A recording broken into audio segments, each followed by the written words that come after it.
Avropa Şurası yoxsa Avropa İttifaqı? Bu iki qurum arasında fərqi bilirsinizmi?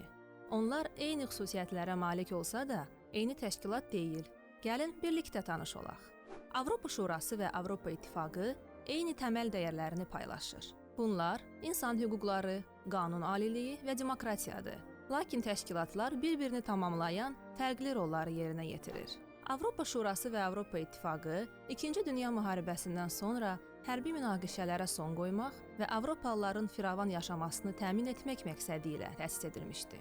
O zaman Avropa ölkələri dağıntılar içində məhv olur, iqtisadi böhrandan əziyyət çəkirdilər. Yaranmış vəziyyət Avropa dövlətlərini bir araya gətirməyə məcbur etdi. Nəticədə Avropa liderləri gələcək faciələrin qarşısını almaq, sülh və sabitliyi təmin etməyin yolunu yalnız sıx əməkdaşlıqda gördülər. Onları ilk dəfə inteqrasiyaya çağıran Britaniyalı dövlət xadimi Winston Churchill idi.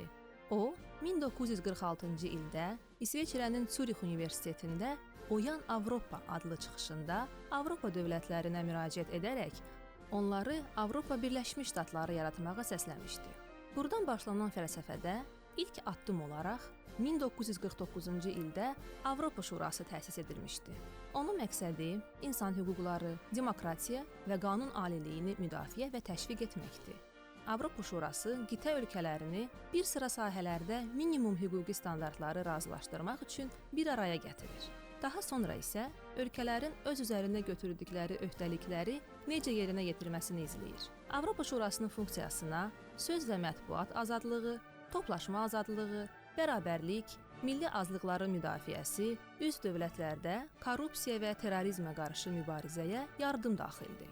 Şuranın əsas sənədi üzv olan dövlətlər tərəfindən imzalanan Avropa İnsan Hüquqları Konvensiyasıdır. Konvensiya əsasında isə Avropa İnsan Hüquqları Məhkəməsi yaranıb.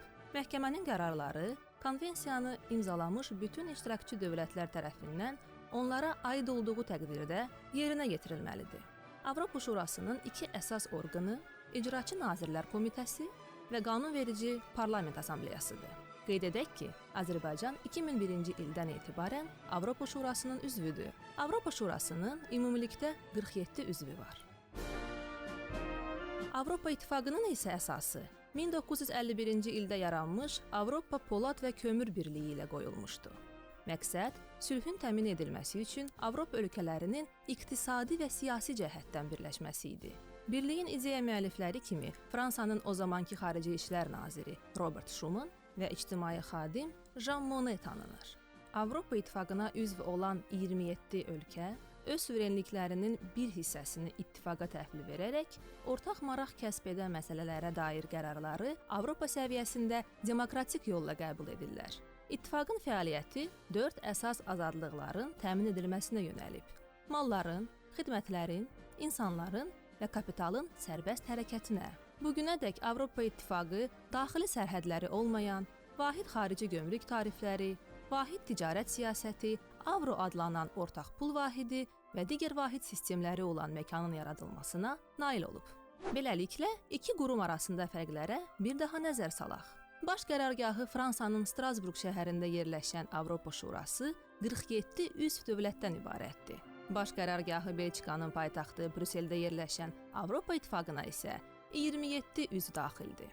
Avropa İttifaqı üzv dövlətləri həm də Avropa Şurası üzvləridir. Lakin bütün Avropa Şurası üzv dövlətləri Avropa İttifaqına daxil deyil, məsələn Azərbaycan kimi. Avropa Şurasının məqsədi demokratiya və insan hüquqlarının təbliği və müdafiəsidirsə, Avropa İttifaqının əsas hədəfi üzvlər arasında daha dərin siyasi və iqtisadi inteqrasiyaya nail olmaq və Avropanı vahid bazar kimi təmsil etməkdir. Avropa Şurasını demokratiya və insan haqları ilə bağlı standartlar maraqlandırırsa, Avropa İttifaqı iqtisadi standartlara önəm verir. Hər iki qurumun rəmzləri isə eynidir.